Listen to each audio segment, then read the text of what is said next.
want to buy a copy of his book, I really highly recommend him. He's also been on quite a few TV specials. So, and this is his second time here at the symposium. We're really glad to have him. So without further ado, I'm going to turn it over to Lyle and let him run with it.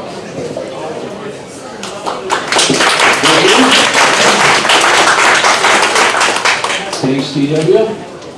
First we have a rainstorm, now we're about to have a tornado. This is Oklahoma. This is to be expected. I don't really need that sound, that's just for ambiance anyway. Spooky ambiance from Boggy Creek. If you've seen the legend of Boggy Creek, you probably recognize that. So I'm going to do a presentation today about Sasquatch attacks. And that's kind of stems a little bit from the legend of Boggy Creek, but obviously moves throughout Sasquatch stories and tales from the old time all the way to the present day.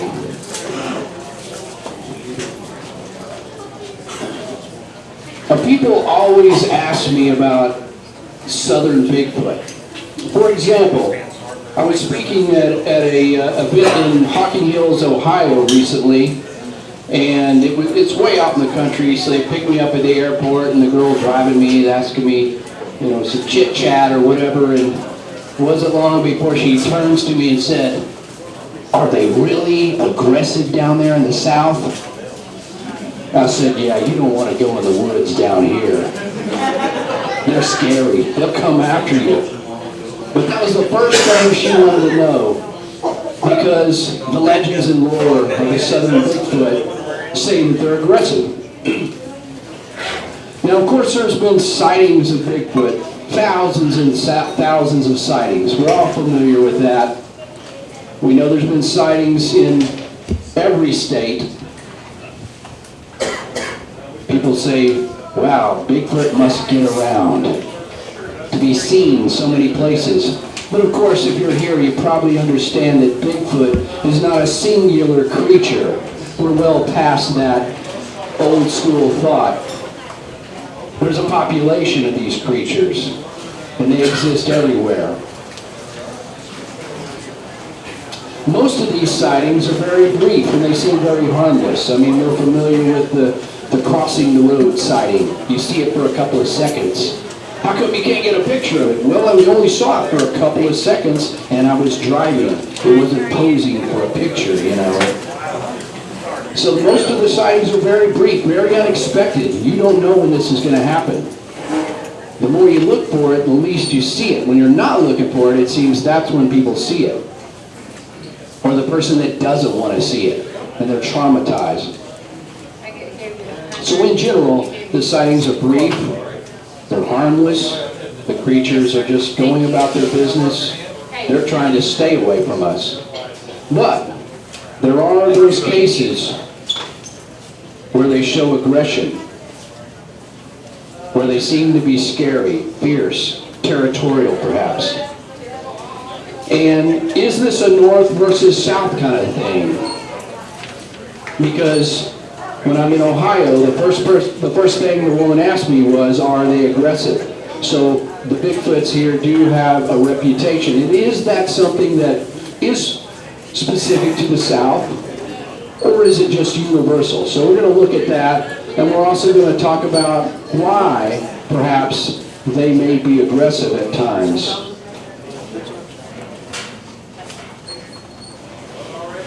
One of the oldest cases on record, and this is a Bigfoot classic. Who knows the story of 8th Canyon? Okay, well you should. This is Bigfoot 101 right here. 8th Canyon is one of those early incidents that at the time, the terminology Bigfoot wasn't even around. These guys called them mountain devils. But what happened was, in the summer of 1924, there were some miners working out there near Mount St. Helens in Washington State. And they were working an area that's now known as 8th Canyon. But in the time they were working this area, they had seen strange footprints. They had heard stories from some of the locals about some strange creatures that lived in the woods. And as time went on, they got glimpses of something out there. And this all culminated with one afternoon when there was 5 miners out there, and they had an encounter with a creature. It was ape-like. It stood upright on 2 legs. It was covered in hair. Well, naturally, this was frightening, and one of these guys ended up shooting that creature. He took a shot, and it fell over into a gorge. They didn't recover the body, they just shot it.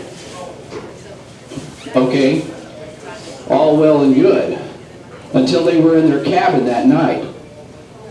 Then all of a sudden, things start hitting the cabin. Boom, boom, rocks. They look out, and what they saw up on a hill was more of these ape-like creatures. They first were throwing rocks, then they were hitting on the side of the cabin. They assailed these miners for the rest of the night. It was horrifying. They were holding the door so these things couldn't get in. They were attacking.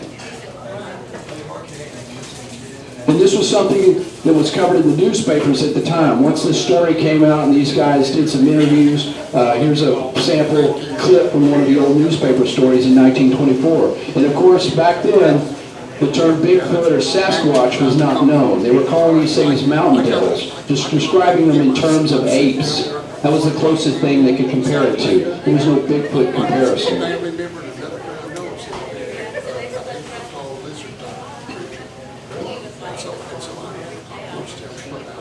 To make it even spookier, there have long been tales of cannibalistic giants told by the Native Americans in the Pacific Northwest.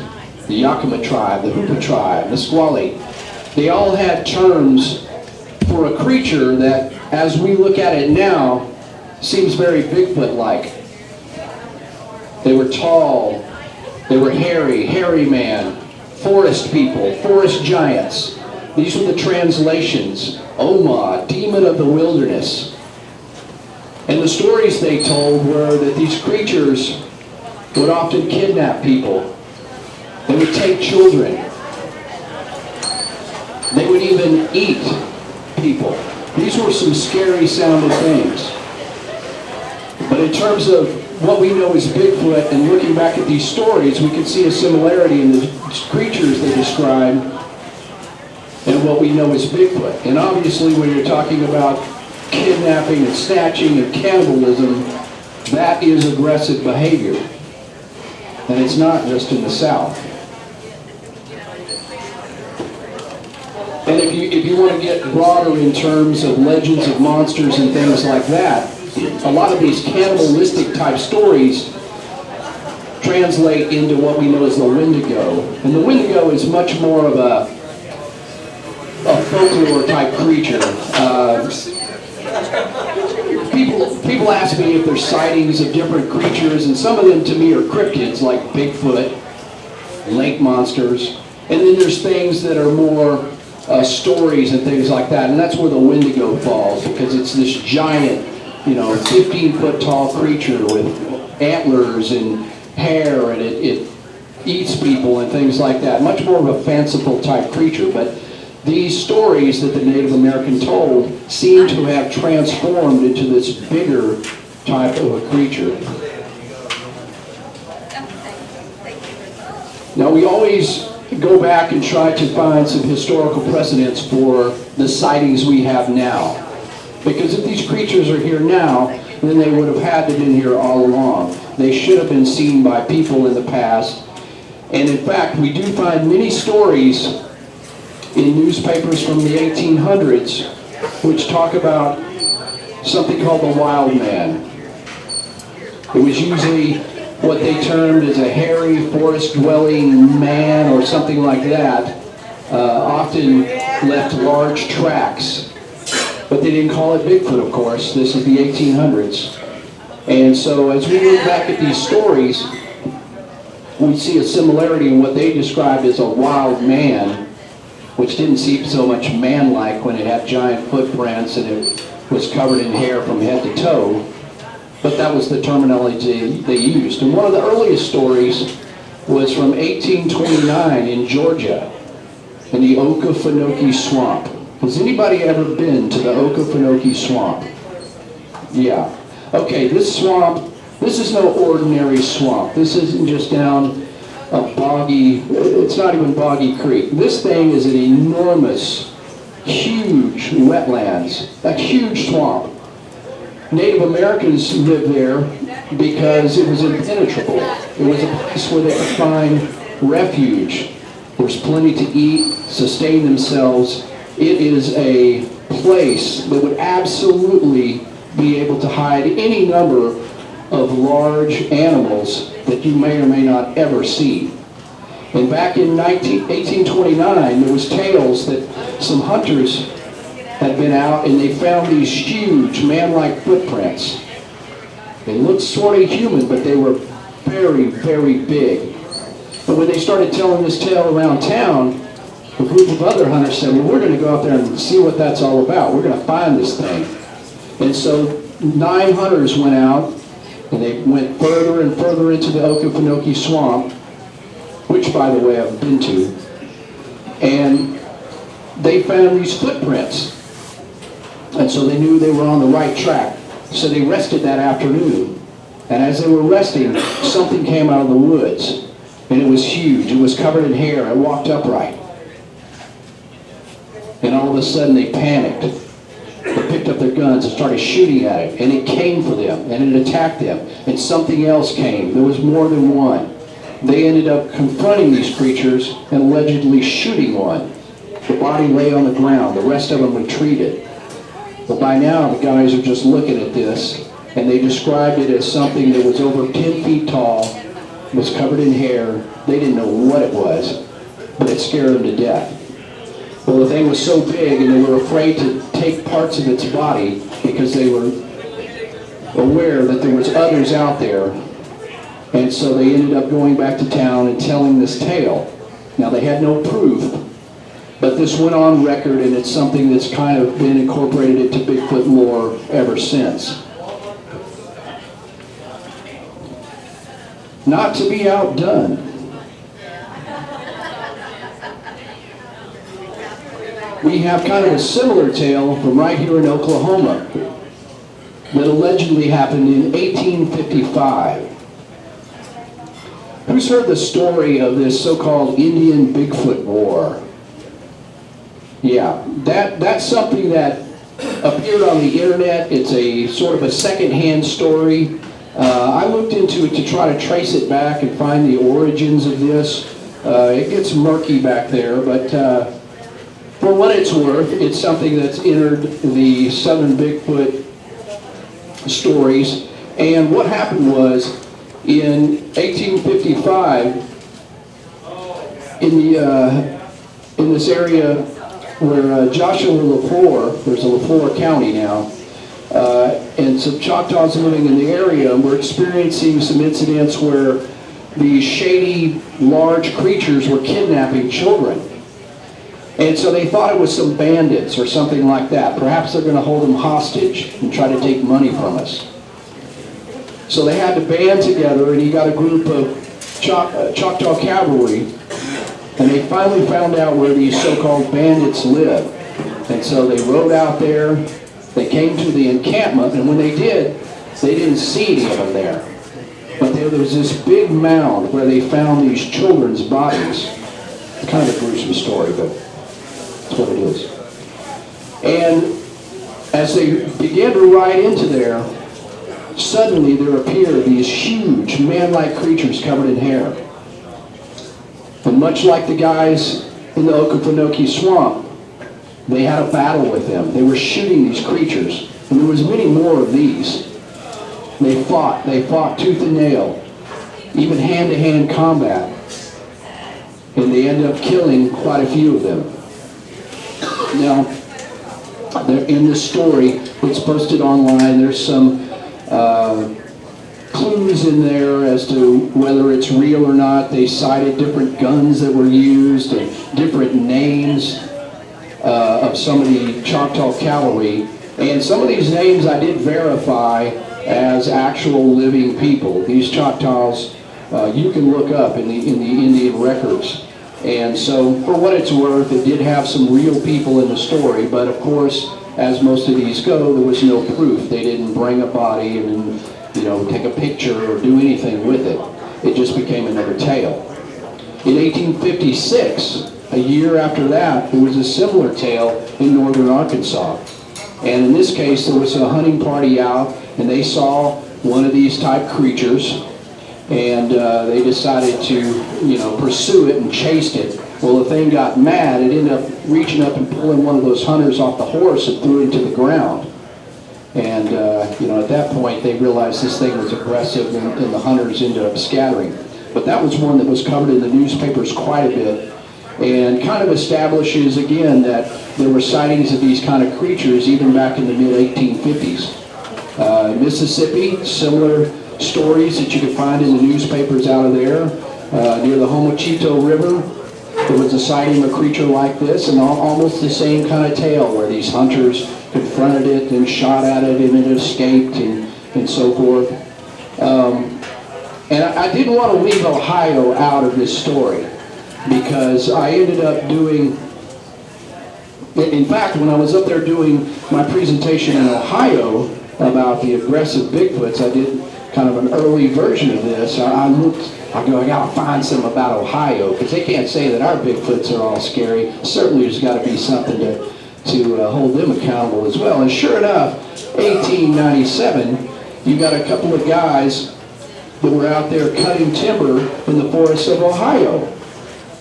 And it's on record, it's in the newspaper, and what do you know, as they were cutting timber, some huge ape-like creature came out and attacked them. So it's something that exists all over, and I said to Ohio, I said, this is why we don't cut down trees, folks. Because you never know what's going to happen. The indigenous creatures in the area may take offense at that and will rush out and attack you. So at least the Ohioans had a reason. Okay, southern ones, yeah, they're just attacking, they're taking children. At least the Ohio, you're like, hey, that totally makes sense. You can't blame these alleged Sasquatch for attacking these guys when they're cutting down trees. So the Ohio were like, yeah, okay. Who's seen the legend of Boggy Creek? Okay, this is another Bigfoot 101, and most of you have seen this. Of a certain age, everybody has seen it. No matter where I go, somebody comes up to my booth and goes, man, I saw that movie when I was a kid. It scared the out of me. That's always a variable, but the line is almost like people are quoting out of the same book, because it scared everyone. And one reason it did is because the legend of Boggy Creek dramatized real sightings by real people in southern Arkansas, and the movie was sort of a docudrama horror film, so it very much sensationalized the scary aspects of these sightings. But it wasn't all sensationalized in the movie. It was based on what people had reported, and indeed, in one of these cases at least, it did attack someone, and it became sort of the classic Boggy Creek case. And it's one reason why I think everybody thinks that southern Bigfoots are all aggressive, because this movie was so widespread. Everybody saw it. I mean, it was a sensation in the box office. Probably millions of people have seen this thing. And because it has the aggressive behavior of the Sasquatch, it kind of gave the southern Sasquatch this bad reputation. But this Ford incident, and if you've seen the movie, you can't see too well, but this is Bobby Ford jumping through the screen door of the house after he tangled with this creature. And this is all real stuff. In May of 1971, the Ford and Taylor families moved to Fouke. And they moved down there because they were working, and they moved to this little house. I know where the house is. It's no longer there. But it was on the little Highway 71 there, just north of Fouke proper. And as they were there, over the course of several days, something started creeping around upon the house. And this is an actual picture of, this is the house. It's not the one you see in the movie. That was a stunt house, if you will. But this is the actual house, and that's where they were staying. And over the course of these evenings, something would creep around up on this porch. And at first they thought, okay, well, we're in the woods. It's wild animals. But then they could see that it was walking upright, creaking on that porch. And it looked big. And when they caught glimpses of it, it was covered in hair. This wasn't a person. So of course the men were off working a lot. It almost sounds like a horror movie setup, doesn't it? They're out working and the women are there, and this thing comes creeping around. And after this happened several times, and on one evening, they had the windows open. As you can see, there's no central air and heat in this house. They didn't have that back then. It's May, so the window's open. And whatever this thing was, put a hand through the window. And it was a big 5-fingered hand covered in hair. And at that point, that's it. They told the husband, you better do something about this, or we're out of here. So they needed the work, and they needed to solve this problem. So naturally, they borrowed the shotgun from the landlord. Apparently, these were the only 2 guys in the South that didn't own their own shotgun. You know what I'm saying? Like, who doesn't own a shotgun? I guess these guys. Well, they're new to town. Maybe they had to bring a small amount of their belongings. I don't know. But they did, in fact, borrow the shotgun. And on Saturday night, this thing came back up on the porch, and they said, we're going to get this thing tonight. They trucked out that front door, and whatever this thing was started running for the trees, and they just started shooting. Because that's what we do here. Even if you borrow a shotgun, you're still going to shoot. They shot like 7 rounds until they had no more ammo. And so now it all went quiet. They couldn't see if they had shot it or what, so they had to carry a light. Charles Taylor, Don Ford, little brother Bobby Ford went down. They were holding the light, and they were looking around, looking to see if they could see the creature or blood or whatever, any evidence that they got it. Well, they didn't see anything. So now Bobby, he was kind of the smart one apparently, he said, look, we probably just pissed it off. And I think I'm going back up to the house because this is freaking me out. So he said, here's the light, I'm headed to the house. So he starts heading right back up here, up that porch. And when he got there, something came around this side of the house and grabbed him. Took him to the ground. He wrestled around with it, tangled with this thing. It's kind of dark up there. The other guys can't quite see. He fought with it, managed to get away, and literally almost jumped through that front door. And whatever this thing was ran off. Don and Charles came up there and comforted him. Bobby was in such shock. He was all scratched up. He was so freaked out, they're like, we're going to have to take him to the hospital. I mean, he was literally just irate, scared to death. So they put him in the car and took him up there to the Texarkana hospital. Took him in there, you know, they're like, doctor's like, what happened? He was attacked by a big hairy monster down in Falcon. The doctor's like, come on back. And the nurse, what happened to him? That's the actual accent. We were, explaining the story of this big hairy thing, blah, blah. Well, okay, they fixed Bobby Ford up, and, he's legitimately in shock. The guy has injuries. And, of course, this is kind of too much for the doctor. He's like, oh, I got to tell somebody about this. This is too good. So what naturally, he calls up one of the guys that works in a news station down there and says, you're not going to believe this, but I got a guy in here who's all beat up and stuff and said he was attacked by a hairy monster, like an upright, human-walking type creature in Falk. Well, the next day, it was plastered all over the Texarkana Gazette. It was news stories. It became a very quick sensation to where within a couple of days, there was hundreds of people outside the courthouse here trying to get a look at it, chomping everywhere. Some little industrious kid. This is like an early Bigfoot entrepreneur. Now we got lunch boxes and all this stuff, but this kid was like, man, I'm going to charge people like $1 to take him on a tour. And he did. The kid made $100 that day. Literally, it was like Bigfoot tourism started right there. You know, now you can come up here and I mean, yeah, see, there's a lunchbox. Can't look very far without a Bigfoot lunchbox. There's all this stuff now. You even have koozies. But this kid was the first. So it was a huge sensation. And that made the newspapers. And that, of course, was something that ended up as the climax of the Legend of Boggy Creek, because that was a great story. And that ended up making the great climax of the movie. But as you see, it was just based on what people had reported. And it's just well told and well paced in the movie. But so much was based on the real report,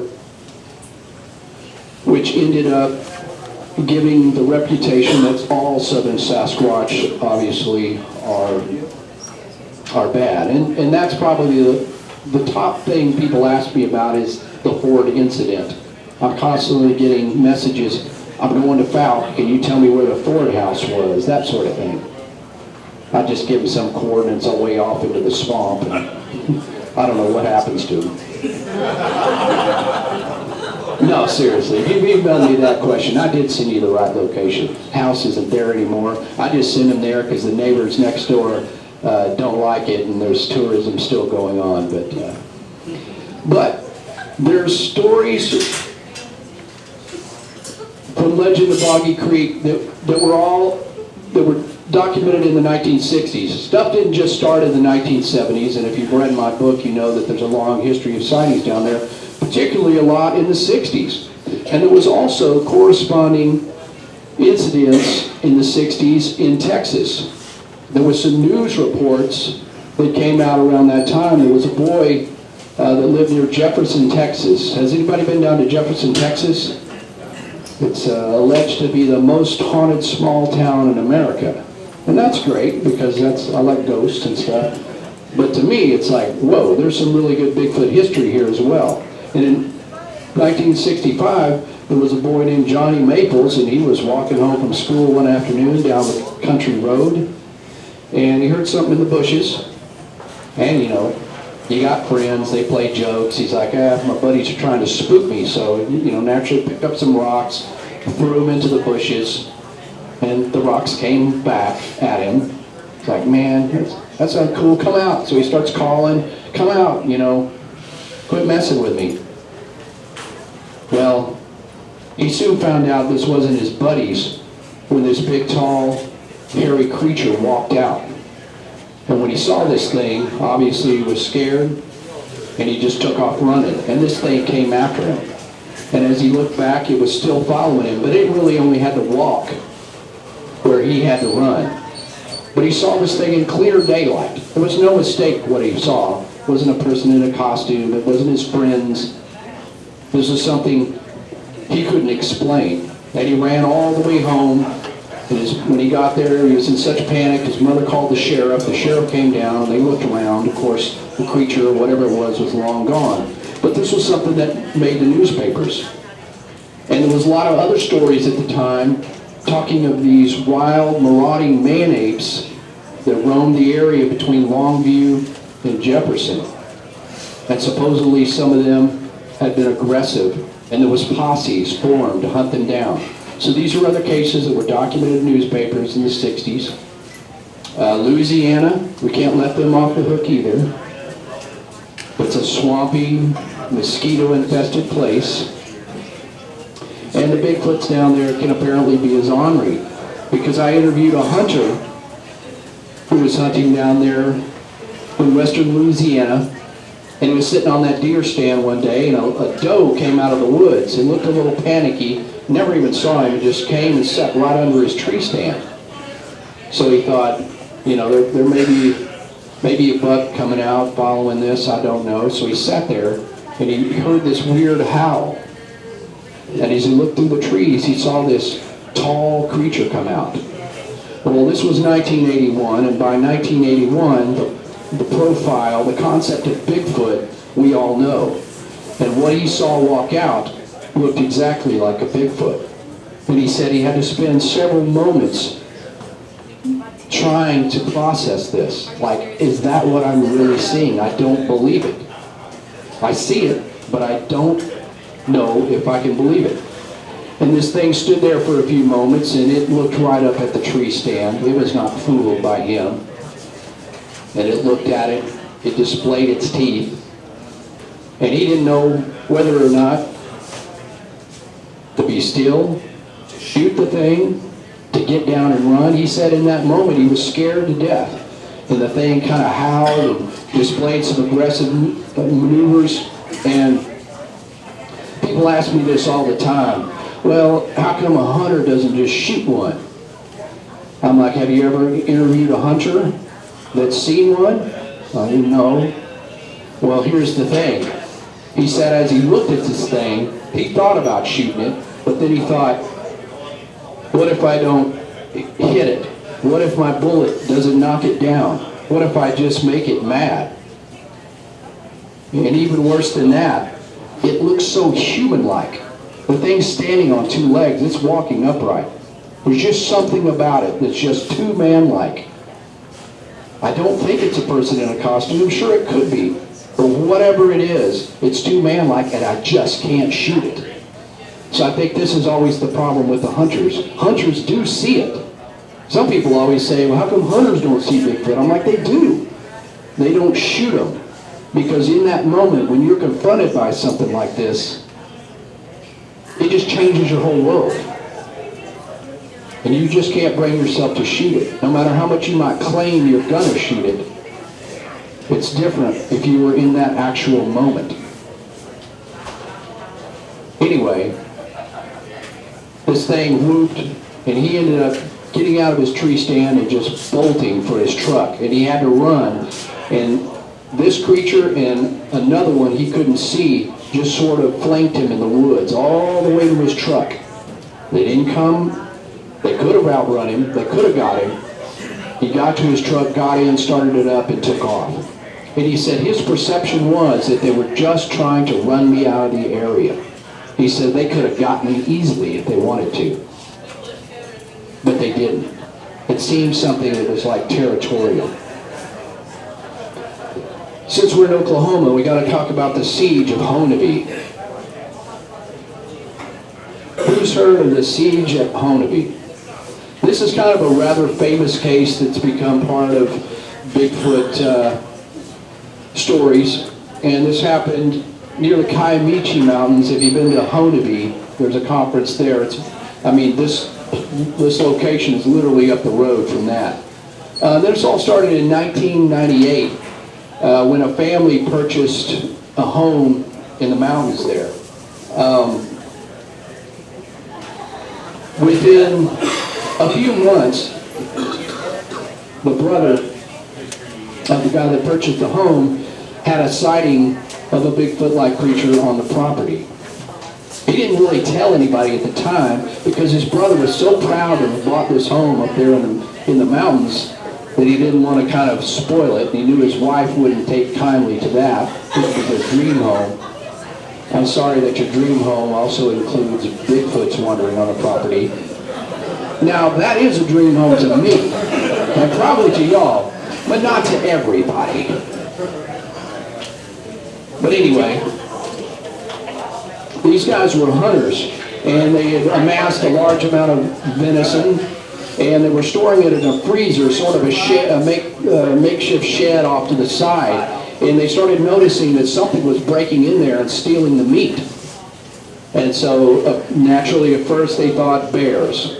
And there are bears up there, many. So this is a possibility. But as it went on, they got a few sightings. And what they noticed was this didn't appear to be a bear. It was walking upright on two legs. And over the course of at least a year, they started trying to get more sightings of this. And they actually shot at one evening. And the things got more aggressive. And it would come up to the house. It was actually trying to get in, messing with the windows and the doors. And it became this very frightening experience.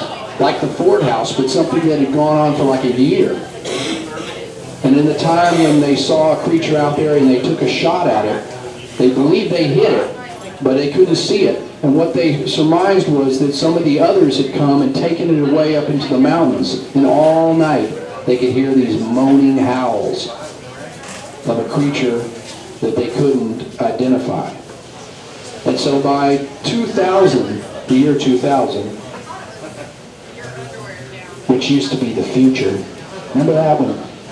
Year 2000 was like all future-y. Now it's like, wait, well, that was like 19 years ago the future happened and the world ended and all that. Anyway, so by 2000, in the future past, what else could they do? They can't call the sheriff, hey, we got a Bigfoot problem down here. Because even in the future, they're still going to say, oh, you're out of your mind. So they called the BFRO. And they said, man, we've got a problem. We know we've got Bigfoots down here. You guys should come down here and check it out. We're trying to shoot one even. And so Matt Moneymaker and the guys, he contacted some guys that lived in the area, some local BFRO investigators, and they went out and they spent several nights up there looking into this case, of which even the BFRO guys were freaked out because these guys, by now, these brothers who lived there, they were serious. They were trying to shoot this thing. They were shooting at everything in the woods. And this kind of freaked the BFRO guys out. They're like, we think we got something going on here, but these guys they're just out of their minds because they've been dealing with this for so long, and they were of the impression that somebody's going to get shot. So even the BFRO guys just let it be. And this all ended up, finally the game warden and the sheriff and all came out and said, look, we don't know what you got on the property, but we think getting rid of the venison would be a good idea. Whether it's a Bigfoot or a bear, get rid of that and see if it solves your problem. And sure enough, when they did, the sightings got less and less frequent. They still happened. And there's more about this in my Beyond Boggy Creek book because I interviewed these guys and I covered the case in much more detail. But it was definitely a case where you saw a lot of aggressive behavior. Perhaps these creatures were hungry. I mean, when there's food opportunities, they're going to take it. I even went up there one afternoon and I wanted to take a picture of the house and kind of look around. And the folks don't live there anymore. Somebody else owns it. And when I was driving up to the house, I was like looking, and I slowed down. And it wasn't like 1 second before the dude's coming out of the porch. Like, I don't know if a lot of people know where it is or whatever, but he didn't look too friendly. So I just kind of went on past, and I took this picture. Like the house is literally right here, just to show you the mountainous region up there. Those mountains just go back and back and back, and it's trees and trees and mountains and woods and hills. I mean, absolutely, forgive the word, a squatchy looking place. So that was the best picture I could get before I got in the car and ran, because I figured this guy did have a shotgun. At least he looked like he did, I guarantee you that. It's nice to meet you. You all can make it out, huh? There's a lot of scary encounters. One from 2002 in Texas, in which a woman and her husband were driving out near Crook Lake and got a flat tire. And the guy had to walk back, because he had no cell phone or whatever, or no reception, and he had to walk back to town to get a wrecker. And as she stayed out there just relaxing, she started hearing these weird moans and howls. And before long, these three creatures just walked up to the truck. There was a bigger one who looked like a male, and there was two females. And as she saw this, and the window was down, she was just kind of kicking. This big one just reached its hand into the window and tried to grab her. And she fought and moved around, ended up scratching her leg. The woman ended up later in the hospital. There was this whole very frightening encounter in which a woman said that one of these creatures was literally trying to pull her out of a truck. Georgia, there's cases in modern sightings there. A man was going to hike the Appalachian Trail. It was his dream. He saved up all his money so that he could take 6 months off and go out there and hike the trail. And he started in Georgia one afternoon, and it takes like 2 hours just to hike up to get on to the Appalachian Trail. I'm like, man, that's something. Thinking a 2-hour hike up in the hills before you even start the hard part is Now, you got to be a serious hiker, but this guy saved all his money for 6 months. And he was going to be out there and hike the whole trail. And once he got up on it was late afternoon, he got up on the start of the Appalachian Trail. He's by himself, there's nobody else out there, which is nice. It was, a good feeling, and he's hiking along. He hikes for an hour or whatever, and he finally has to rest. And he's sitting there, and all of a sudden, a tree falls. He kind of looks up, and, trees fall in the woods, sure. But when he looked up, there was this huge man-like, Bigfoot-like creature standing there looking right at him. And he said, obviously, this was quite unsettling. And he looked for a moment, and this thing just ended up going off into the woods. So he quickly put his pack on, and suddenly he's not tired anymore. He said, dude, I was walking, I was not tripping on roots, I was moving at a clip at that point. Because it's getting late afternoon, the sun's coming down, no one else up there, and I had just seen what I believe to be a Bigfoot. But of course, after a while, he has to take another rest. And sure enough, when this happened, when he sat down, again, he heard something moving off into the woods. And this time when he looked up, he saw two creatures. And he described one being covered in dark hair, but one being covered in blondish-looking hair, which was odd. Which is one of the clues I used, to determine whether people are credible. Because if you're going to make up a Bigfoot story, you're going to say classic Bigfoot. So I thought it was interesting that he reported one that was covered in blondish hair. But anyway, once he saw that, puts the pack on, he's cranking again, moving up that trail, and he said these things were just flanking him, going through the woods. They weren't up on the trail, they weren't directly running after him, but they were moving in the woods near him.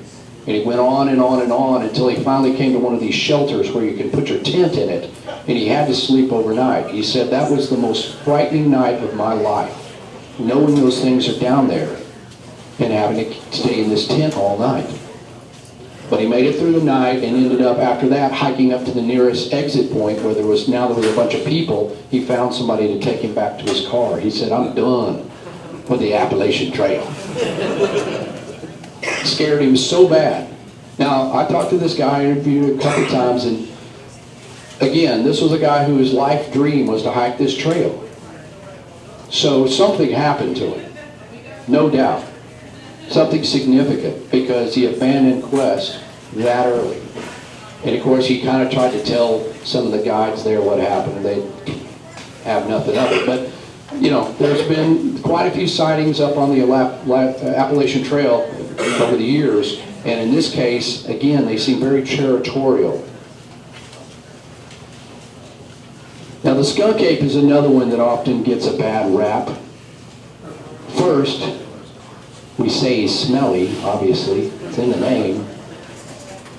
And then they say it's aggressive.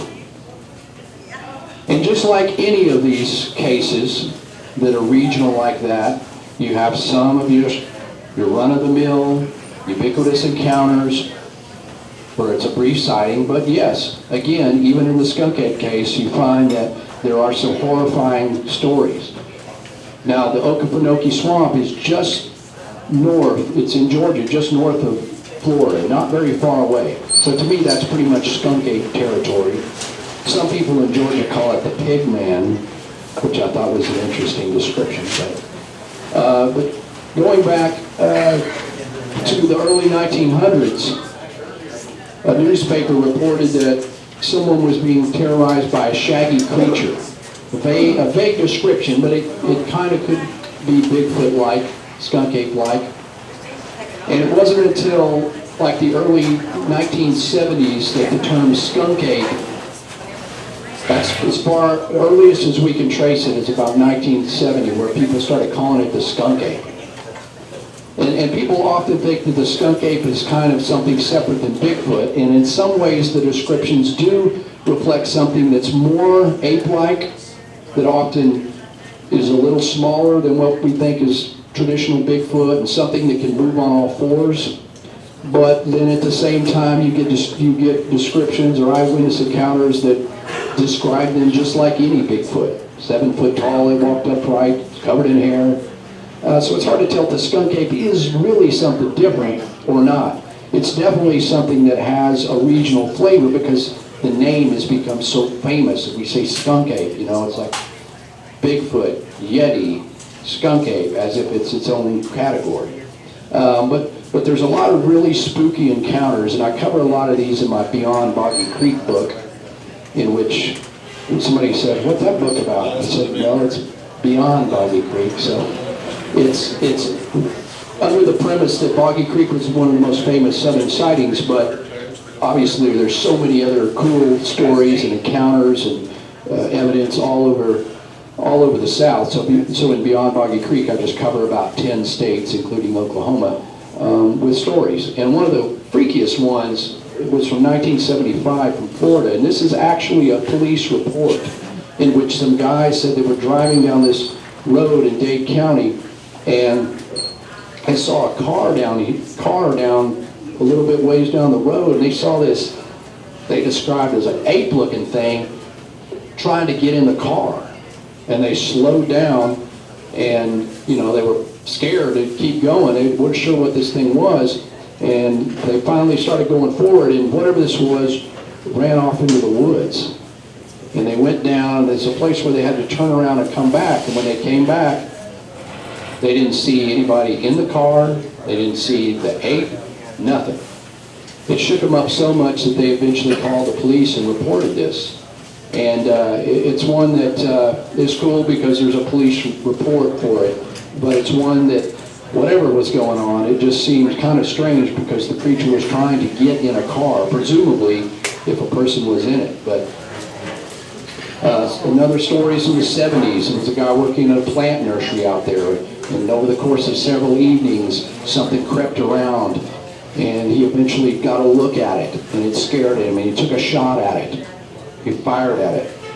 So a lot of times, you know, again, we're fighting back when we see these things. Abductions. I've talked a little bit about abductions. That's the next level. I mean, there's aggression, and then there's like taking people.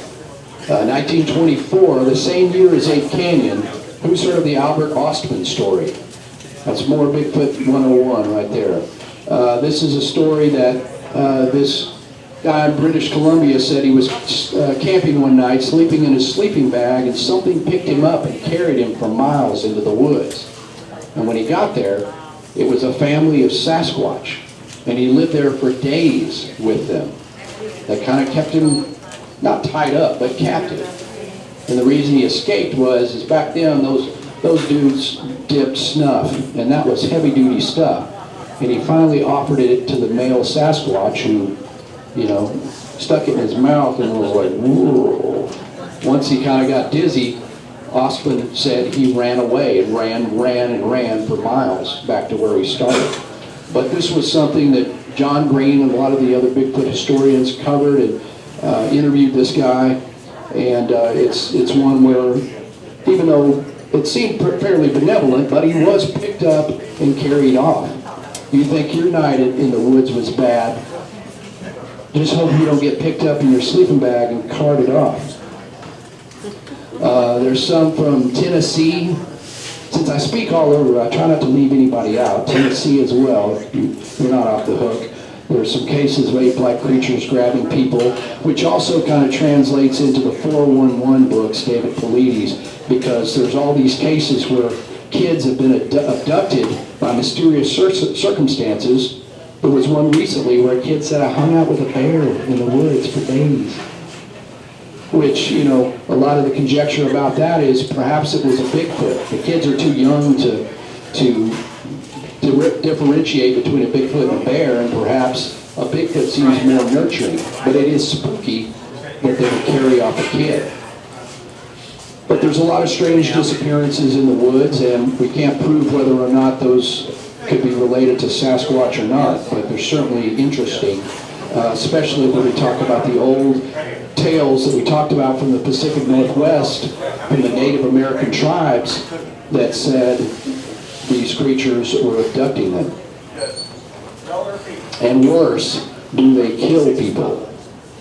Now there's stories that circulate about this from time to time, and the ones that I've looked into always run into a dead end, it seems. I can find no documentation, you know, if somebody was killed, then that is news, whether it was a Bigfoot or not. There's usually some police involved or what have you. But you know, in a lot of states, there's tales that Bigfoots have killed people. Now, why would they be aggressive? Whether they kill people or don't, or abduct people or don't, why? Well, to me, it does make a lot of sense. And some of the aggressive behavior could be rock throwing. We've all heard of rock throwing. Little Johnny Maples threw the rock into the woods. The rock came out. The rocks don't fly out of the woods on their own. Wood knocks.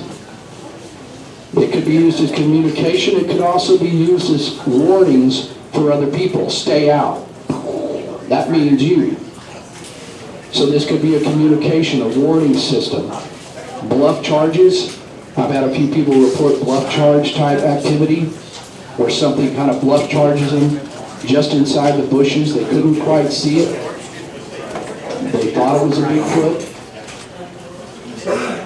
But what are we doing with all wildlife? We're always encroaching on their habitat, messing it up, tromping around through the woods, cutting down trees like those dudes in Ohio, and everywhere, cutting down trees, shrinking their habitat. And when you do that with any animal, if you threaten an animal's territory, they get wild and aggressive because they're hungry and they need food. There's coyotes in my suburb where I live roaming around. There's always these people posting on the little local next door thing. There's a coyote and it looked like it was hungry and it was coming at me.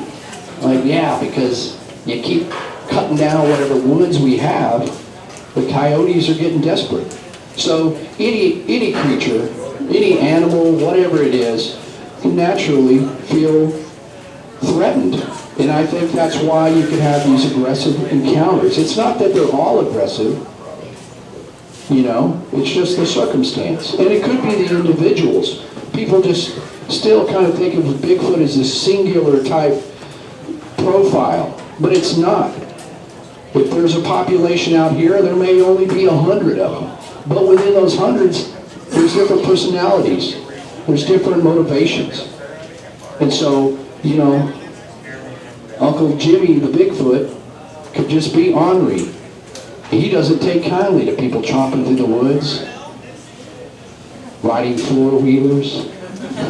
Maybe he will grab your four-wheeler. Things like that. So it makes a lot of sense, and it also kind of backs up, you know, the logic of this, that if these creatures do exist and there's populations of them, they're going to behave like other animals when we encroach on them. So that is kind of the thing that you can get out of the territory. You know, be respectful to the woods for Bigfoots and every animal. You know, it's something that we have to observe when we go out. And just in a note on my new book, Momo, which I literally came out 5 days ago, and I've got copies of that. Momo, there's some kind of scary aspects. It never really jumped on people, but it was a case that frightened a lot of people, and it was a lot of newspaper coverage. And so that was one that also had some of these aspects. And incidentally, if you get the Momo book and you read the section about the woman who reported seeing something in a trailer that was on display, I don't want to give away too much of the story, but I actually met that woman here a year and a half ago, and it became part of the Momo book because that's how things work. It was an amazing story, and it was related to the same town as where Momo, the Missouri Monster, was spotted. So that's one reason it's always cool to come to these places, because I meet people, share stories, learn new things, even about ones that I'm researching specifically. So anyway, thanks so much for having me. I really appreciate it. I've got books out there when the wind's not blowing them in the field. And thanks to DW for putting this thing on, and all the guys for the hard work. And thanks so much for having me.